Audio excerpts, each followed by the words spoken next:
Assalamualaikum warahmatullahi wabarakatuh. Perkenalkan, nama saya Suirjo dari Kabupaten Brebes, CGP Angkatan 11. Kali ini saya akan melakukan wawancara dengan kedua kepala sekolah dalam rangka untuk memenuhi tugas belajar pada modul 3.1, yaitu mengenai pengambilan keputusan berbasis nilai kebajikan sebagai seorang pemimpin.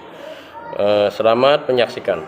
Bu, di sini saya ingin mewawancarai Ibu terkait dengan tugas saya, yaitu demonstrasi kontekstual modul 3.1. Ini Bu, ada pertanyaan, tapi sebelum pertanyaan mohon maaf Ibu untuk memperkenalkan diri, Bu. Silakan, Bu.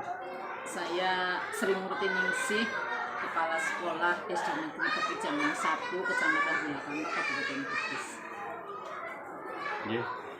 Ini Bu, ada beberapa poin yang ingin saya tanyakan terkait dengan tugas ini, Ibu. Yang pertama, Ibu, selama ini bagaimana Ibu dapat mengidentifikasi kasus-kasus yang merupakan dilema etika atau bujukan moral, Bu? Terima kasih.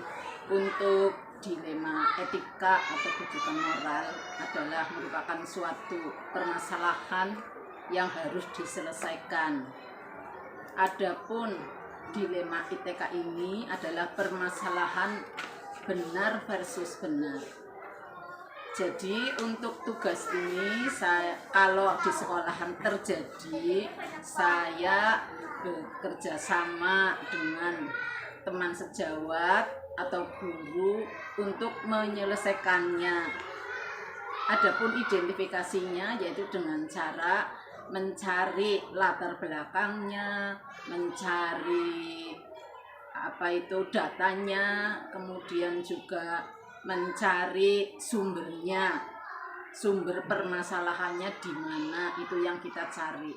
Itu cara kita mengidentifikasi suatu permasalahan. Berarti dalam ini Ibu dibantu sama rekan sejawat untuk memperoleh masalah tersebut supaya Ibu dapat mengidentifikasi dengan baik, Ibu. Iya, betul. Ini Bu. Yang kedua, Ibu, selama ini bagaimana Ibu menjalankan pengambilan keputusan di sekolah Ibu, terutama untuk kasus-kasus yang mana ada dua kepentingan yang sama, Bu? Caranya tadi sudah saya jelaskan bahwa kepala sekolah dibantu oleh dewan guru, kemudian bagaimana cara menyelesaikannya yaitu pengambilan keputusan secara bersama. Selain itu juga kita ada melihat atau komunikasi dengan yang berkepentingan atau yang bersangkutan yang punya masalah. Nah, untuk itu dewan guru, kepala sekolah, kemudian orang yang berkepentingan itu saling berkomunikasi di dalam situ menyelesaikan untuk mufakat. 3. Ini Bu, dan yang poin yang ketiga ya Bu, mengenai langkah-langkah atau prosedur seperti apa yang biasa Ibu lakukan selama ini, Bu? Ya, untuk melaksanakan kegiatan ini atau menghadapi permasalahan ini, yang pertama tadi identifikasi masalah. Adapun bagaimana cara identifikasi sudah saya jelaskan pada nomor 1. Kemudian juga melibatkan rekan-rekan guru, kemudian melibatkan yang berkepentingan, misalkan masyarakat atau siswa dan orang tua wali murid yang punya kepentingan.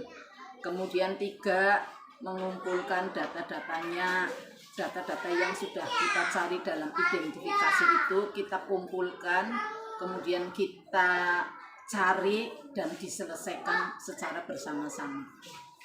Berarti intinya sebelum melaksanakan keputusan, berarti Ibu melakukan identifikasi, Ibu, dengan melibatkan rekan guru, Ibu. Ini Bu, poin selanjutnya ya Bu, hal-hal apa saja yang selama ini Ibu anggap efektif dalam pengambilan keputusan mengenai kasus dilema etika ini, Bu? Ya. Yang jelas sebenarnya ini saling bersambungan ya, antara sekarang nomor berapa? Nomor 4. Iya, untuk nomor 4 mengambil keputusan tadi juga sudah saya jelaskan, mungkin di awal saya menjelaskannya terlalu panjang, yang jelas hanya mengulang. Itu tadi bermusyawarah di dalam rapat dengan Dewan Guru sesuai dengan data, sumber, dan latar belakang. Kemudian juga mengkomunikasikannya dengan yang berkepentingan atau yang bersangkutan. Disitulah nanti kita ambil keputusan bersama-sama secara mufakat. Gitu. Tapi intinya saling berkolaborasi gitu dengan rekan sejawat. Ini poin selanjutnya Bu. Hal-hal apa saja yang selama ini merupakan sebuah tantangan dalam pengambilan keputusan mengenai kasus dilema etika ini, Bu? Yang merupakan tantangan untuk mengambil keputusan kasus dilema etika ini, yaitu untuk sebelum diselesaikan kita harus memberikan pandangan-pandangan, motivasi dan dukungan kepada yang bersangkutan untuk merubah pola pikir atau mindset ya, supaya paham apa yang akan dimusyawarahkan. Kemudian juga memberikan bantuan, dukungan supaya yang bersangkutan lebih mengerti untuk kasus-kasus yang akan kita selesaikan. Jadi intinya tentu dengan untuk mengambil keputusan tersebut, tentunya Ibu ingin merubah seseorang tersebut ya Bu, ya, mengenai mindset cara berpikirnya ya, melalui motivasi ya Bu. Ya. Ini Bu, untuk poin selanjutnya ya Bu, adakah seseorang atau faktor-faktor apa yang selama ini yang mempermudah atau membantu Ibu dalam pengambilan keputusan mengenai kasus dilema etika ini, Bu? Yang jelas ada. Kalau kita menyelesaikan permasalahan dilema etika, itu akan sangat mudah apabila dibantu oleh rekan guru, kemudian juga teman sejawat. Teman sejawat itu bisa di K3S, yaitu K3 Sekbin. Di situ kita saling sharing bagaimana permasalahan-permasalahan yang ada di sekolahan. Bukan cuma di tingkat sekolah ya Bu, sampai disaringkan ke tingkat kecamatan mengenai kasus yang dialami atau masalah yang dialami pada sekolah tertentu ya Bu. Ya Bu, untuk selanjutnya, dari semua hal apa yang disampaikan Ibu, pembelajaran apa yang dapat Ibu petik dari pengalaman Ibu dalam mengambil keputusan dilema etika ini, Bu? Pembelajarannya adalah atau pengalamannya adalah sudah kita sebutkan bahwa sesuatu permasalahan kalau tidak kita selesaikan secara bersama, maka akan sulit untuk menyelesaikannya. Dan pembelajaran ini kita ambil karena kemarin waktu menyelesaikan dilema etika itu, saya dibantu oleh rekan guru, kemudian teman sejawat, dan yang lain, kemudian juga komunikasi dengan pihak yang bersangkutan. Itulah pengalaman bahwa ternyata penyelesaian masalah, entah itu dilema etika atau permasalahan yang lain, maka akan tercapai dengan mufakat. Ibu, intinya pengalaman yang Ibu dapat ini berupa sharing-sharing gitu, dari semua pihak untuk mengambil keputusan gitu, atau sebuah keputusan yang supaya mendapatkan hasil yang lebih baik bagi sekolah ini. Ibu, matur suwun atas wawancaranya. Mohon maaf Bu. Assalamualaikum Bu.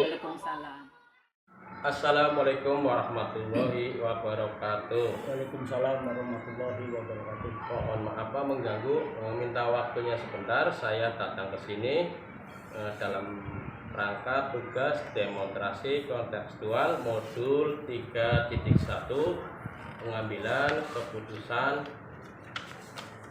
yang berbasis nilai-nilai kebajikan sebagai pemimpin, Pak. Silakan.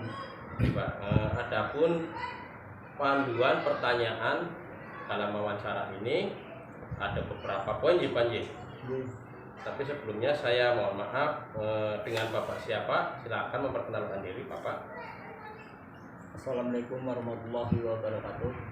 Nama saya Imam Mahdi, Kepala Sekolah Dasar Negeri Banjaratma 03. Silakan.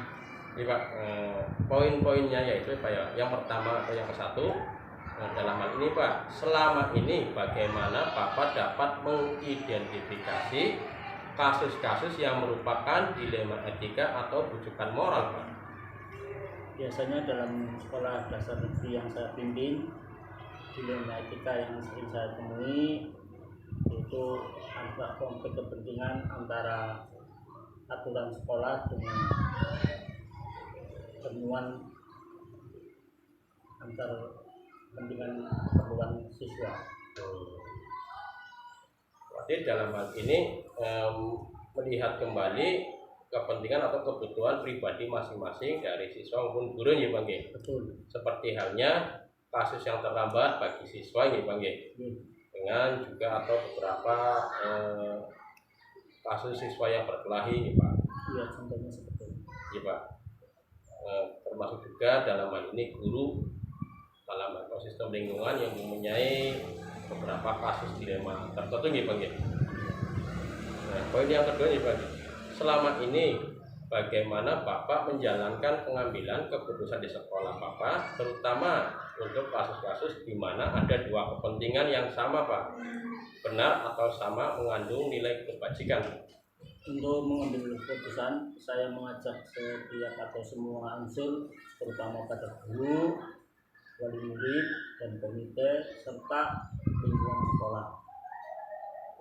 Berarti dalam hal ini tentunya sebagai bahan pertimbangan ya Pak, karena semua sisi tentunya mempunyai masalah dan dampak yang berbeda sebelum memutuskan ya Bang ya. Untuk mengambil keputusan, Dari mencapai kesepakatan yang adil untuk semua. Langkah yang poin yang ketiga Pak, langkah-langkah atau prosedur seperti apa yang Bapak lakukan selama ini Pak? biasanya saya menggunakan langkah satu itu menampung informasi, terus yang kedua identifikasi masalah, yang ketiga itu mencari jalan keluar atau penyelesaian yang diambil sangat perlu dalam penyelesaian. Berarti Bapak ini mengambil hal itu sebagai bahan pertimbangan nih Pak untuk mengambil keputusan berdasarkan analisis nih Pak ya. Melaksanakan keputusan. Nah, poin selanjutnya nih Pak, hal apa saja yang selama ini merupakan tantangan dalam pengambilan keputusan pada kasus dilema etika Pak? Tantangannya itu tadi, apabila ada suatu masalah yang tidak diselesaikan, kalau bisa sedini mungkin diselesaikan dengan yang saya ambil dengan cara musyawarah untuk mufakat yang melibatkan semua unsur yang terlibat dalam pendidikan. Berarti berkomunikasi nih Pak, dengan jelas dan transparan sebelum menyimpulkan dan membuat keputusan sesuai dengan prosedur yang ada gitu Pak. Iya. Tentunya tidak terluput dari etika manusia atau memanusiakan kepada yang bersangkutan sehingga mendapat solusi dengan pertimbangan berbagai banyak faktor nih Pak. Iya. Yang kelima Pak, apakah Bapak memiliki sebuah tata kelola atau jadwal tertentu dalam sebuah penyelesaian kasus dilema etika Pak? Iya. Okay. Itu saya memperlihatkan biasanya ada buku identifikasi masalah dan mencari yang penting dalam artian membuat keputusan mana yang perlu diselesaikan segera seperti itu. Pak, berarti nanti ditulis dulu mana yang urgent, tentunya mempunyai kadar yang berbeda ya Pak. Iya Pak. Berarti sesuai dengan jadwal supaya tidak tertutup dengan kasus yang lain. Berarti setiap kasus langsung diselesaikan ya Bang ya. Karena menunda pekerjaan itu hanya nggak baik ya Pak. Yang keenam Pak, adakah seseorang atau faktor yang selama ini mempermudah atau membantu Bapak dalam pengambilan keputusan dalam kasus dilema etika Pak? Faktor-faktornya banyak sekali, terutama yang berhubungan dengan dilema etika. Iya Pak. Itu yang saya ambil itu biasanya memberikan dengan cara musyawarah yang melibatkan unsur-unsur pendidikan tadi. Iya Pak. Berarti intinya musyawarah ini intinya Bapak meminta keterangan terlebih dahulu ya Pak. Betul. sebelum memutuskan, walaupun Bapak seorang pemimpin yang mempunyai hak prerogatif, tetapi bagaimanapun itu demi kenyamanan semua pihak nih Bang. Tapi tetap tadi keputusan tetap pada saya. Betul. Berarti sebagai bahan pertimbangan nih Pak. Untuk memilah supaya bermanfaat dan dapat meminimalisir supaya tidak terjadi ketidakpuasan dalam keputusan ini. Nah, Pak, ini yang terakhir Pak. Dari semua hal yang telah disampaikan nih, Pak, pembelajaran apa yang Bapak petik dari pengalaman Bapak mengambil sebuah keputusan dilematika Pak? Yang saya ambil dari pembelajaran itu adalah menyelesaikan suatu masalah secara cepat, struktur, dan melibatkan semua unsur yang ada dalam pendidikan, terutama sekolah dari SD. Nah Bapak dan Ibu semuanya, demikianlah wawancara saya dengan kepala sekolah mengenai pengambilan keputusan yang bertanggung jawab sebagai pemimpin. Menurut penjelasan Bapak dan Ibu Kepala Sekolah, setiap masalah yang ada dalam penyelesaiannya menggunakan cara yang tepat dan jitu, yaitu dengan cara berkolaborasi dengan rekan sejawat yang sebenarnya Bapak dan Ibu Kepala Sekolah tersebut sudah menggunakan 9 langkah yang tepat, namun tidak berurutan. Demikianlah hasil refleksi saya yang bisa saya sampaikan, semoga dapat menginspirasi Bapak dan Ibu semuanya. Wassalamualaikum warahmatullahi wabarakatuh.